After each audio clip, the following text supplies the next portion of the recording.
Hard to win on the road, and certainly hard when you do some of the things we did in that ball game. But we're committed to this thing, and we'll just find ways to get better in all areas, and we'll go from there. Big division game at our place this week. With that, I'll take any questions. All right, first question will go to Mary Kevin. Yeah, Kevin, just wondering about the fact that news just came down that Brian Daboll got let go.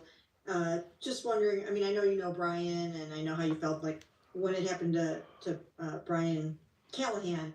My question is then, I mean, how do you feel about it? And also, these guys are coaching rookie quarterbacks. I mean, can be a tough gig, right? Yeah, obviously, I've a personal relationship with a lot of guys, Mary Kay, in this league, so you don't like to see that for them. So I'll, keep those type of things between us. But yeah, it's you always feel for anybody out there who's going through that type of thing. Okay, thank you. All right, next question will go to Scott. Hey, Kevin, it feels like a loss like yesterday's could, I don't know, be tougher to get over than some. So how do you get everybody to bounce back, especially sitting at 2-7? Yeah, they're all hard to swallow, Scott. It's it's this business, so you never get used to it, and it stings. Having said that, you have to turn around and get right back at it. So that's what we'll do.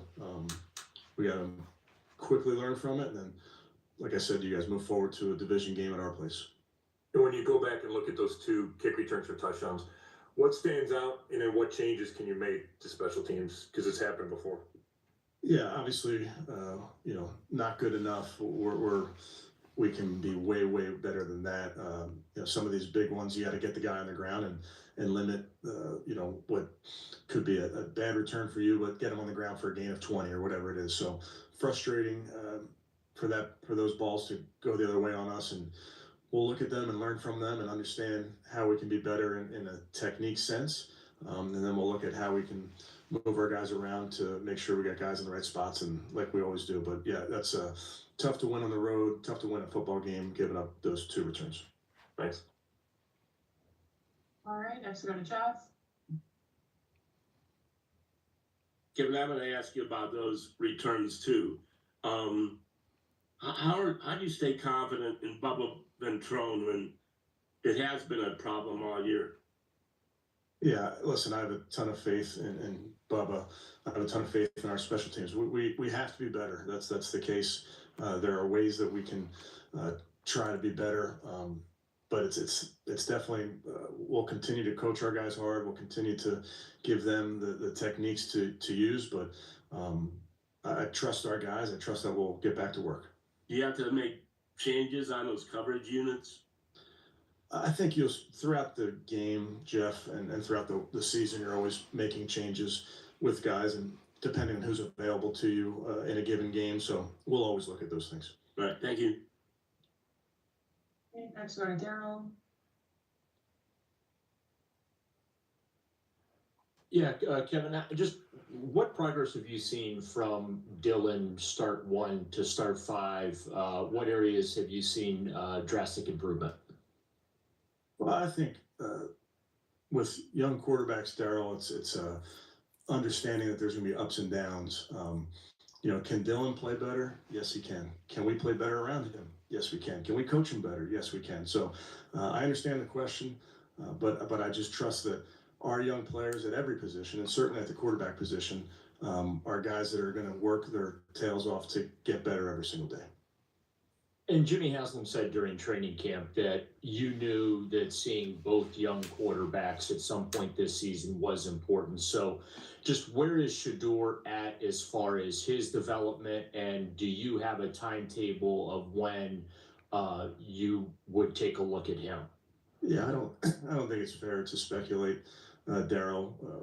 We're committed to getting better as an offense. Dylan is certainly committing to improving every which way he can, and all the while, all of our players, young players, are developing and working so hard behind the scenes to make sure that they're getting better on a daily basis. The question was about ShedeurSanders, not Dylan Gabriel. All right, next we'll go to Tony. We see what he is. Thank you. Thank you. Kevin, if you could take us behind the curtain a little on that 4th down with 10 minutes to go. You're in plus territory, 4th and 1. Now, under your present setup, you decide to go for it, but who calls that play? Well, let me first say this, Tony. I'm responsible for every decision, every play call, offense, defense, special team. So I'll own all of it. And I trust our players. I trust our coaches. We obviously did not get the result we wanted there. And the desire, obviously, on 3rd down and on 4th down is to get that first. We came up short, but bottom line is it's my responsibility. But, I mean, since you just made the play calling change, is it fair to say that Tommy called the play and you just agreed with the play?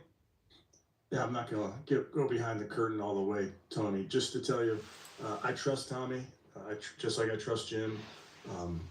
I always have the ability to step in when necessary, but I'm going to always, give my coaches who I trust, I'm going to give them the opportunity. Are there times that you change a call? Yeah, there are. But bottom line is we did not come through there. All right, thank you. All right, let's go to Ashley. Hey, Kevin, I wanted to ask about Carson. I mean, I know it sounded like his prognosis with the ankle was always really good. Like, playing was on the table for him fairly early, it seemed like you guys knew. But to fight through that, to work through that in the bye week, and then to perform the way he did, like, what does that say about him and the rookie season that he's having? Yeah, he has Wolverine blood, I believe is what it says. The kid's playing at an extremely high level. For him to come back from that injury and perform like he did, it was incredible to watch. And really throughout that bye week, he just kept getting better and better, and you felt like there'd be a chance of him playing. So, I have not looked around the league at how other guys are playing and that type of thing, but I'd be hard pressed to believe there's a defensive player as a rookie that's playing better than him. And then factor in what he came back from, it's pretty remarkable. Thanks. All right, next to Fred. Hey, Kevin, I wanted to ask you, I mean, with the offense, it seems like the offense is pretty fragile and has a tough time handling adversity. And I use the idea that went 95 yards, looked really good. Then you have the kick return. And after that, it took until Ronnie Hickman's interception to kind of get them jump started again. Do you agree that they're a tough time right now handling adversity? And if you don't agree with it, why? Yeah, I think our guys responded at times in the game. Fred, did we play perfect? No, obviously we did not. I thought there were some missed opportunities in the run game. There were some missed opportunities in the pass game. You're not going to get every single one of those, but our guys, they're going to fight to the end. We didn't come through, as a football team, but the guys understand what an NFL game is like, and there are those ups and downs throughout the game. And what about undisciplined? You kind of had 10 penalties, 78 yards, a lot of pre-snap and things that, even the first play of the game, Judkins goes 15 and gets called back. How can you adjust to those things? Yeah, obviously, the pre-snap penalties are ones that we really can control. And post-snap, we can be great with our technique, but I believe we had 3 pre-snap penalties on offense, which is 3 too many on the road. We know the situation at the end there. We can be better. We will be better. Thank you. All right, next to Cam. Kevin, kind of off of that, I mean, I know you want to be better and you'll preach kind of those techniques and making sure they'll clean them up. But what does that look like? I think I've asked you about this before. What does that look like in a week when you're trying to ensure that disciplined, you don't get those pre-snap penalties?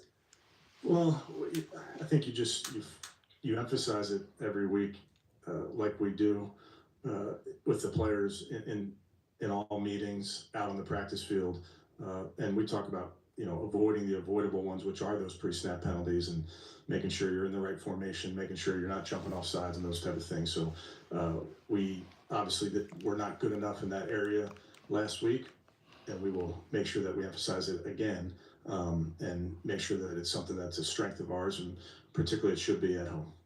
And you mentioned a little earlier just some of those changes that happen in a game, throughout a season.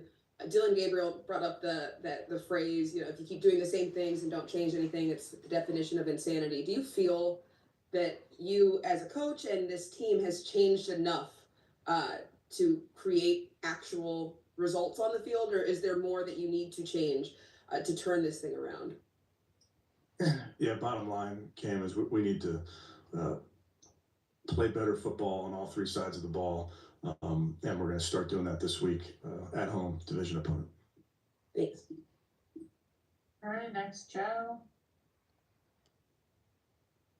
Kevin, just when looking back at the film and everything, what was your overall thoughts on how Tommy called the game?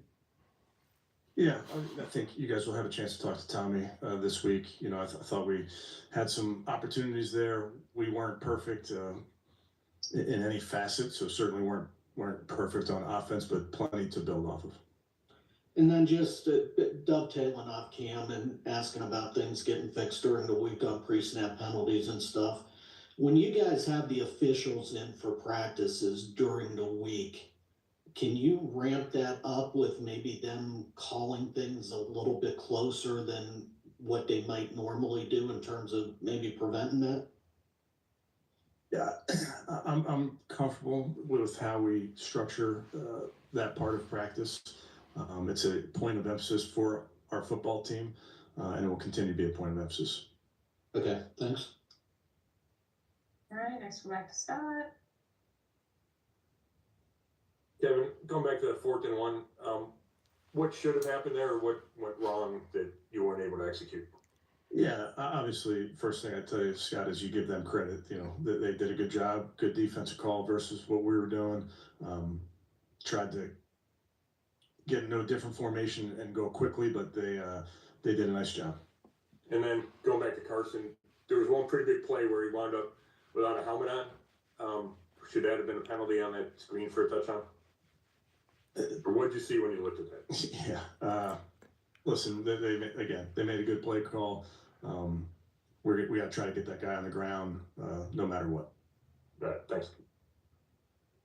All right, next go back to Mary Kay. Yeah, Kevin, just wondering, what does give you total faith in Bubba and the special teams, not just after what happened yesterday, but at various points throughout the season? There was another punt return for a touchdown and some other things that have gone on, but what kind of makes you feel that way?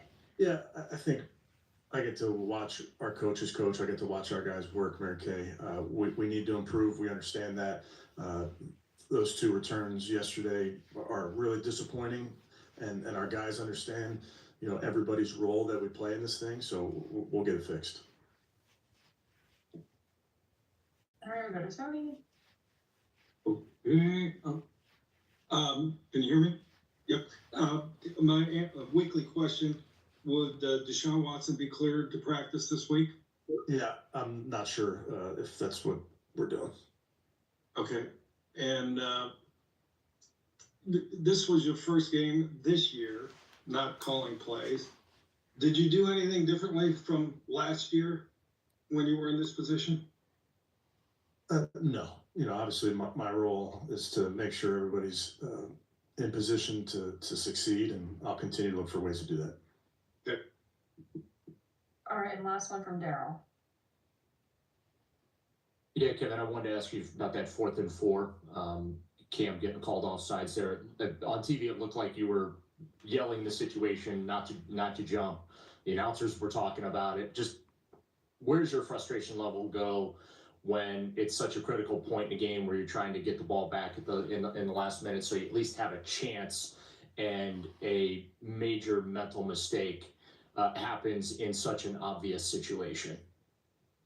Yeah, as you know, Daryl, that's anything that happens in the football field is my responsibility. I got to make sure the guys are aware of what's going on. One play is not going to be the determining factor of that ball game. There are plenty of plays that we need to be better, but that's my job to make sure these guys understand those situations. Thanks. All right, that wraps us up. Thanks, Coach. Okay, thank you. All right, guys, well, when Ronnie Hickman or Ethan Posick are on the way. All right, there you have it. Kevin Stefanski, Monday press conference. If you don't know, I put it in my title. The coach of the New York Giants was fired today. I was actually pretty surprised. I know the Giants have been playing bad. Jackson Dart is in concussion protocol. I know there were some issues where Brian Daboll was yelling at the people, the medical staff, and I think that got him in a lot of hot water. And I'm wondering, I really feel that the owner, Jimmy Haslam, I feel like Kevin Stefanski's in a hard place. He's damned if he do, he damned if he don't. It's pretty obvious that the Cleveland Browns were not making the change out of being a quarterback. He announced immediately after the loss yesterday that he's going forward with Dylan Gabriel. And I feel that the Browns management feels like with Dylan Gabriel in, the odds are very slim for them to win a game. And if they put ShedeurSanders in because he has a bigger upside, he's more capable of winning some games. So it's at the point to where Tennessee Titans had a #1 pick right now. The Cleveland Browns had a #4 pick. They got the #4 and the number 18th or 19th pick if the season was to end right now. So the Cleveland Browns, they're not going to publicly come out and admit that they're tanking, but at the same time, they don't want the players to quit. That's a professional career. But they're doing everything that they can to make it appear that they want to win. But behind the scenes, I don't think they really want to win. We probably won't see ShedeurSanders until the last 4 games of the season. That was Dylan Gabriel's 5th game he played. He did throw for 2 touchdowns, but he did get sacked 6 times. He threw balls in the dirt. He threw medical balls over people's heads. I think he had 189 yards passing. But Dylan Gabriel is what Dylan Gabriel is. I'm not going to bash any man. He's trying his best that he possibly can.